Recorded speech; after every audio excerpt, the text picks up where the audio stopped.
Good morning. We are extremely pleased that you are here. It is good to come together for the purpose of co-creating. Do you agree? Yes. You are knowing what you are wanting? Yes. And you are enjoying the fantastic contrast that prods you into that awareness?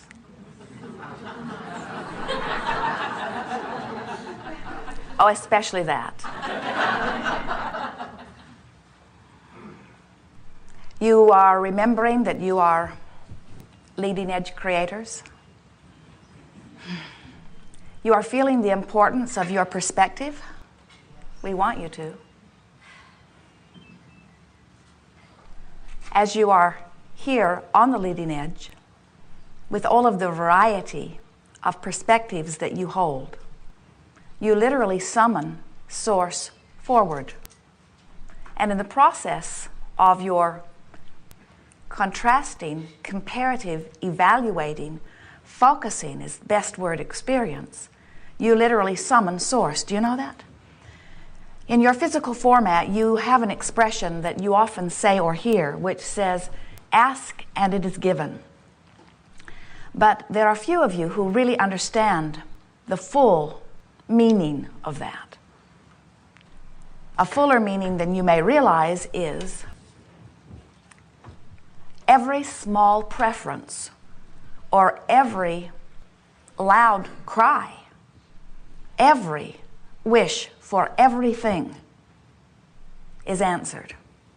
You can't even hint at a desire that all that is does not move circumstances and events in heaven and earth in order to accommodate you. And sometimes when our physical friends hear us say that, they say, Abraham, what planet are you focused on? Because there are so many things that I've wanted, or those around me have wanted, that do not appear to be being answered. So many requests that seem unanswered. How can you say, ask and it is given? And we say, because when you ask, it is given. You may not be letting in what you're asking for, but it is being given. And then you say, that makes no sense to me. Why would I, of all people, who wants this more than life itself, not let in what I'm asking for? And we say, it is because this is a vibrational universe and you do not understand your own vibrational nature. If you have desires that are not being fulfilled, it can only be for one reason. You are not a vibrational match to your own desire. Well, that's easier to understand, isn't it? Because when you are standing in the pain of sickness, or in the discomfort of not enough money, or in the heartbreak of a failed relationship, you cannot possibly be a vibrational match to what you're asking for. When you want more money, you can't be in fear of debt or not enough money. When you want wellness, you cannot be embroiled in the vibration and the trauma of an illness.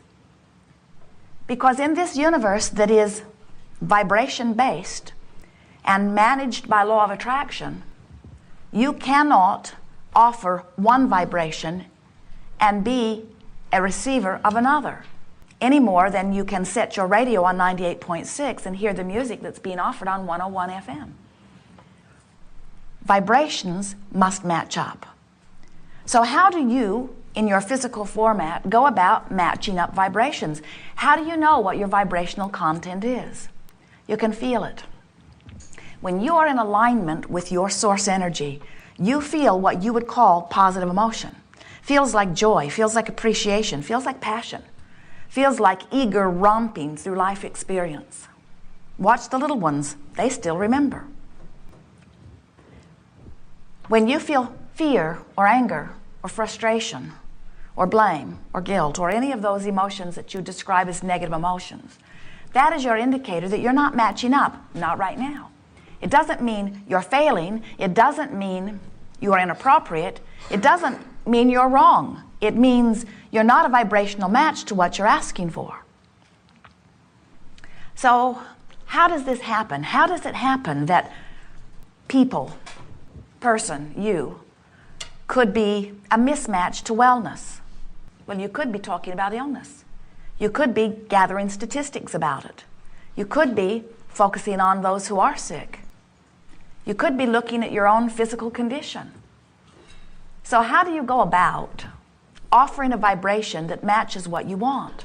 You do it by thinking about what you want, by talking about what you want, by pretending that you already have it, by imagining that it is done. But sometimes the trouble with that, if you really, really, really want something, is when you think about this thing that you want, what really happens is that you activate the vibration right where you are. So instead of moving closer to what you are wanting, you just aggravate where you are. So then you say, well, I'll try harder. But that only aggravates it more. And so then we say to you, you got to come to terms with what your dominant vibrations are. You've learned them over a period of time. Some call them beliefs. Some call them core beliefs. That makes them sound really unchangeable. We prefer to call them dominant vibrations, and we even prefer to explain that the reason that a vibration is dominant is just because you've practiced it quite a bit. In other words, you've activated that thought on a pretty regular basis, and law of attraction is helping you out by now bringing you more thoughts that are like the thought that you keep activating until pretty soon that's just the easiest way for you to go. Not because you want to, not because it's the best thing for you, not even because it feels good, but just because that's what you've been doing. So when we ask you, of these choices, which feels more like you? In this set of dominant beliefs, when you think of money or abundance, financial abundance, does it feel like freedom and adventure to you, or does it feel like struggle? Does the subject of money feel like elation or fear? Sometimes you say, oh, some of all of that, and we say that's good. That means you do have more aptitude to change or to choose. When we ask you about your dominant relationship, does it feel like fun or bondage? When we ask you about your body, do you feel sure-footed? Do you feel vulnerable?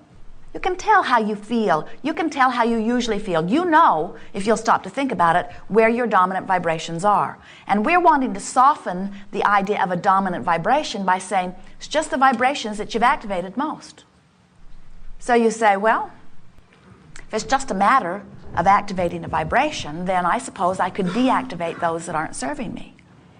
We say, go ahead. So you say, all right, I'm going to deactivate that vibration. But you didn't, you activated it. So you say, I'm not going to think about that anymore. I'm going to deactivate that. But you've just activated it again. So how do you deactivate a vibration so that it is no longer continuing to be or become a dominant vibration?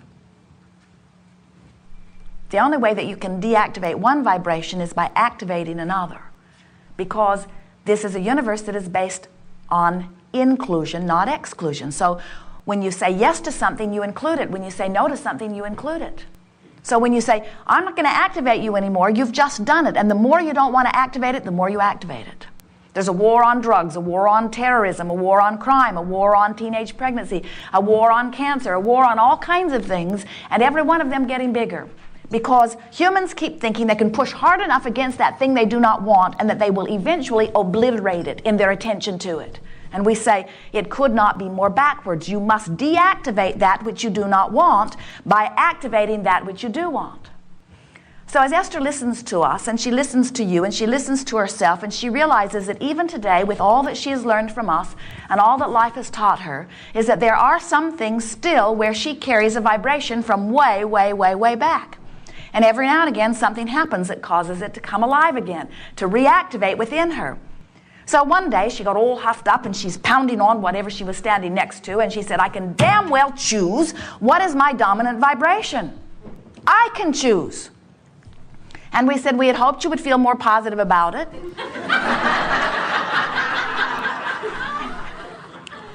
But step one is good too.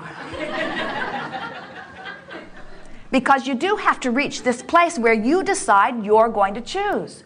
And when you decide you're going to choose, what that means is you're going to start directing your thought. You are going to start setting vibrations in motion. You're going to deliberately choose the sequence of thoughts until law of attraction can get hold of it and help you along. And before you know it, you are offering vibrations deliberately rather than by default. And when you begin to offer your vibration deliberately, then you can proudly proclaim, and you will feel it from the very fiber of your being, that you are a deliberate creator. It turns out that what deliberate creating really is allowing the well-being that is natural to you. But it's not the easiest thing in the world to allow the well-being that is natural to you when you're already standing in the middle of something that you don't want, because almost all of you give most of your vibrational offering in response to something that you're observing. So if you're standing in the middle of something that pleases you, then you're offering a vibration that matches it and you're attracting more like it. But if you're standing in the middle of something that doesn't please you, then you're offering a vibration that matches it and you're attracting more like it. What we notice as we watch so many of you is that you are living very good lives. The basis of your expectation is really in a very good place. Look at how you live. There is so much more that is working in the way you want it to than is not. But as you are here in this leading edge forum, really wanting to be the creator of your own experience, we are here to help you fine-tune. Because from our perspective, there is no reason ever that you should live anything other than that which you are choosing to live. We just want you to know what you are choosing and how you are choosing it. We want you to know that everything that is manifesting in your experience, every emotion that you feel, you are choosing. Sometimes it doesn't feel like it, you say, and we say, well, that is only because you are not choosing enough on purpose to recognize when you're not choosing on purpose. In other words, if you are just giving your attention to whatever is out there, there's a lot of things out there. There are pleasing things and not pleasing things. So in order to help you sort of sort that out, we have some questions for you. And we would like you to choose. You can speak out loud if you want to. It doesn't matter if you do. We would like you to choose of these two choices, which feels more like you. Do you choose truth or not truth? Do you choose feeling good or feeling bad? Do you choose truth or feeling good? We hear your words. We read your vibration. It's a mind twister, isn't it? Because you never really thought about it in that way. You've been trained to tell the truth. And you want to feel good. But when it comes right down to it, and your choice is to tell it like it is, or to tell it in a way that would feel better, almost without exception, you feel mandated to tell it like it is.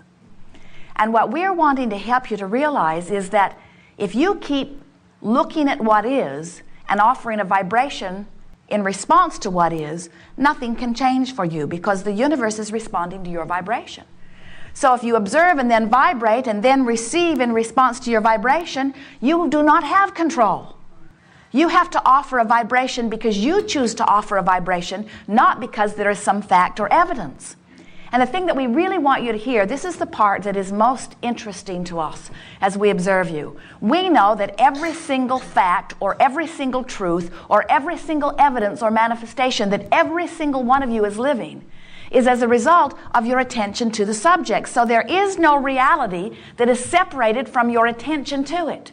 So why do you let someone's attention to something that you don't want, which created some reality that you don't want, that became some truth that has nothing to do with you, why do you let that then be the thing that you think you should give your attention to? That's like saying, I should think the thought that I don't want to think, that makes me feel the way I don't want to feel, that will give me the manifestation that I don't want to manifest because somebody else did. And we say, what has that got to do with you? And you say, well, it's true. And we say, there are a lot of things that are true that you do want, and there are a lot of things that are true that you don't want. Don't you think it's time you began to choose which of those you offer a vibration about? We do.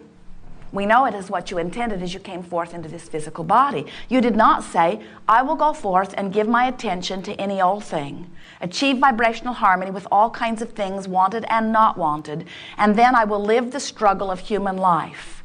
And the better I do in the struggle, the greater reward will be at